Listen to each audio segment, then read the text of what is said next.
blazer that the two of you bought while you were married. Okay?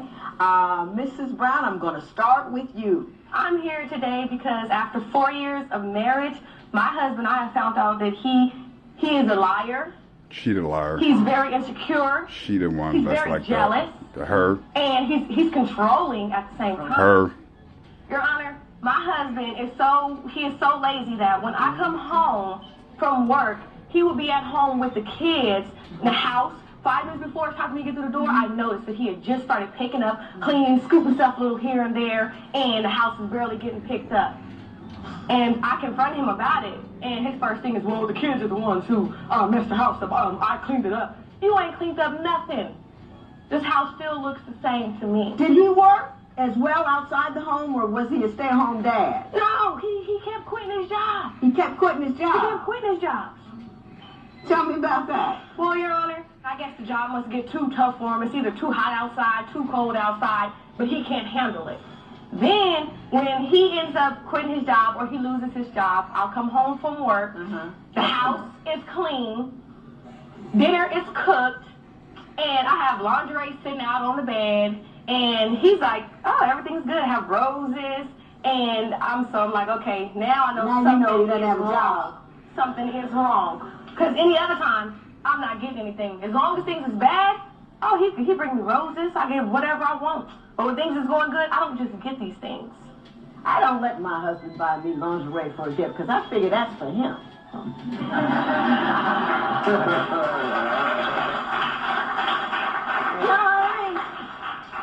Okay, Mrs. Brown, I'm going to allow your husband to defend himself for a moment. I just want to make sure, just to recap what your wife gave me so we didn't have it.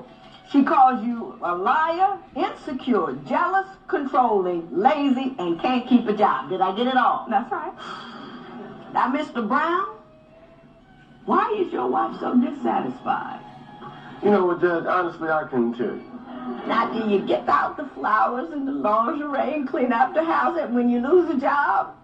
Yeah, I have, but I mean, you can't tell this woman you quit or you got fired. You got to try some kind of butter on the topping. You know what I mean? You can't just just lay it out there. You gotta raw dog and be like, yeah, I quit. Yeah, you gotta kind of butter up, some, it out. some kind of move to it. You can't just be like, I quit. Mrs. Brown, can you tell me one or two more things you were dissatisfied about? She's been talking on the chat lines. Chat lines. The hookup lines, the date lines. Now, how did you find out about the chat lines and the hookup lines? Well, one day I come home from work, and I was upset. I come in the house is in a mess, and I noticed all these different numbers on here from out of town. I'm like, wait a minute, we don't know nobody in this city right here. 3 o'clock in the morning, 2 o'clock in the morning, 1 o'clock in the morning. And I'm like, okay, he's not talking to me. He's not talking to me. Okay, Mrs. Brown, you tell me that he's insecure about light-skinned men. I don't think I quite understood that. Oh, Your Honor. Come on. If we go out somewhere and I could be reading a book and he would see somebody that is light-skinned and he's looking at me, oh, you see something you like? You see something you like? And now I'm looking like, okay, wait, what are you talking about? Now I'm noticing, okay, now I see what you're talking about. And it doesn't matter where we go. Mr. Brown, is that true? Let me tell you, she's telling you the complete wrong story. Well, tell me the right story. I'm somewhat like that, but let her tell you she in love with LL Cool J. She ain't told you that, huh? LL Cool J's on TV, just like Halle Berry. Don't you like looking See at that self-hate she got? She's darker than me, but that's a symptom of self-hate. She can come home after a long day's work, and I can have a lingerie set up with the Victoria's Secret and, the roses and everything, and it's just not good enough. When I was fucking with her, he did not want to talk to her. He did not even want to really fuck with her or her daughter. And I was wondering, why was that? I can't even be around a woman. What is she jealous about? What does she do when she's jealous? She's just insecure. Yep, I'll she be is. around another woman, and I'm automatically cheating with her just because I'm sitting next to her. She's talking to me. Yep. Oh, you got to sneak it around. Yep. I don't even go to no club. She's a party girl. Yep. She's a party girl. Yep. Mrs. Brown, does he go out to the clubs a lot? Your Honor, well, we usually go together, but when he makes me mad, yes, I do get up to go relieve myself, to get rid of some stress. I go out to the club with some of my friends. But one time, me and him end up going out. We went out to the club, and I'm thinking we're going to have a very good time. Well, he ends up running to one of his friends, and there was a girl with his friend. Right. And they're sitting there, and she introduced herself, and she said hi, and I said hi to her, and that was the end of the conversation. Well, I need to go to the restroom, and somehow he ended up, her boyfriend or whoever she was with, he ended up leaving too. So I come out of the bathroom, and I see him and the girl, they sitting there just chopping it up. They just talking. I'm like, wait, hold up a minute. And I just sit there, and I looked at him, and I looked at her, and I walked outside of the club. And now I'm angry. I'm sitting out there like, okay, as long as I'm sitting here, you guys have nothing to say to each other. The second I walk away, you guys got a whole conversation? And he acted like it was just nothing. Well, what did you expect them to do? Sit there in silence next to each other? No, it wouldn't have been that bad, Your Honor, if when I was sitting there and when the guy she was with was sitting there, everyone was talking. But as long as they were sitting there, I never knew that. I didn't even think they knew each other. She looked at him, and that was the end of the discussion. He looked at her. They said nothing to each other. But the second I walk off, now y'all got a conversation. Now y'all want to talk. Mrs. Brown, anybody ever tell you got a lot of rules going on? Mr. Brown, I understand you have a problem sometimes with the clothes that your wife wears. Oh, of course. Is that true? Of course. Tell me about that. She likes to wear revealing low-cut shirts, short skirts, you know what I mean? I'm going to tell you the truth, I really don't approve of it. You don't approve? Was she wearing that when you met her? Well, basically, I met her when she was 15. We was 15, you know what I mean? So after she said, I do, you didn't want her to anymore. Right, it takes a whole different perspective. A whole different perspective. Yeah. Mrs. Brown, is he giving me the accurate story on that? Your Honor, when we first met, yes, we were back in high school and everything, and he knew what I wore. At that time, I was wearing half tops, I was wearing low-cut shirts, and that's what got him. And he knows. And there's for instance, one day I ended up going out to the club, and I told him that night I was going out because we got into it, so I went out with my friends. I come home the next morning to go get me some clothes to wear. I look in the closet, there ain't nothing in there but winter clothes. We in the summertime. He took all of my clothes. He took all of my lingerie. He took everything. And now I'm like, oh, no. Well, what did he do with them? He put them in his trunk. You put her clothes in the trunk? Yeah. And you put her clothes in the trunk in the summertime so she could what? Wear wool outside in August? I mean, What did you expect to happen? I was just trying to stop her from wearing the sexy stuff. See, we were arguing. She packed in my bag, and I took my bag, and I left. But after she left, I came back and got her stuff.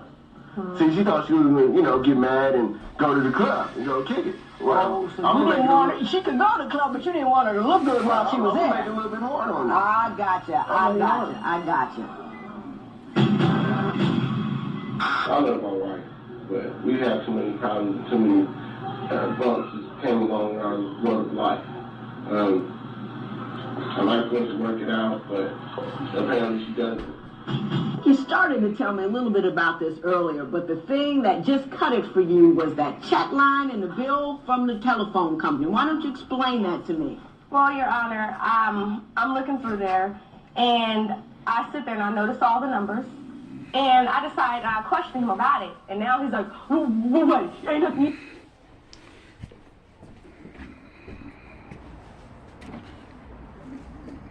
Yeah, the reason why I put that on because, that's, what I'm saying, that's a narcissist right there, right? And the strange thing about it, right, is that, I think that she was probably roaming with some of the main gang stalkers, right? Because check this out, man. She told me she went to a city. What was that city? It was somewhere by Chicago. But before that, I never heard of that city, right? She, what I'm saying, she cut and then she came back, just like what narcissists do. She came out the blue, right? Just like what a narcissist do, right? And then, and then she told me about this. I'm like, you never told me about that. She was like some city by Chicago. Springfield, Missouri. Yeah, that's it, And, what I'm saying? And then she has some family in Texas, right? So, I did a IP look up on my phone one day. Guess what two cities my IP address to my phone went to? Springfield, Missouri, and Texas. Springfield, Missouri, and Texas, right? You know, so you know what I'm saying, you know, so I know that, you know what I'm saying, she wasn't the main, you know what I'm saying, you know, because, you know what I'm saying, I know she didn't have it like that, you know what I'm saying, I know she didn't have the resources to do it like that, right, so she was just an extra, you know, part of getting swooped up with whoever was part of the, you know, some of the main gang stalking shit, you know what I'm saying, but that's, you know what I'm saying, but that's a narcissist, and that's what they, you know what I'm saying, what they do. And you know what I'm saying, and I told you I didn't know nothing about narcissists, you know, but when I read all the things that a narcissist do, it's stuck, you know what I'm saying, you know, that shit she stuck to every part of the manual of what narcissists do, the gaslighting, the leaving, the coming back, the cheating, all that shit, you know. It was her one of her friends, right, that she, you know what I'm saying, that she ghosted and came back, you know what I'm saying, that told me that, you know what I'm saying, when they went to fucking to Reno, or you know, to Reno, you know what I'm saying, you know, that, you know, cheating and shit that she was doing up there, so, you know, and then, you know, so, and then, you know, they come back and they flip it around on you, right, you know, and that's what narcissists do, you know what I'm saying, and I was, you know what I'm saying, and I was totally good to her, right, but you know what I'm saying, you know, narcissists, they, like I said, they have no loyalty, they have no empathy, and you know, and you know what I'm saying, and she was used to, you know what I'm saying, to you know, to set me up in the end, right? I don't think it started out that way, but I think that, you know what I'm saying, because I was being hunted without me knowing it, right? You know, that you know what I'm saying, you know, they approached her, and you know what I'm saying, and then they worked it from that angle in the dark around me, right? So yeah, man, so this is your boy at No More Gang Stalking. Narcissism.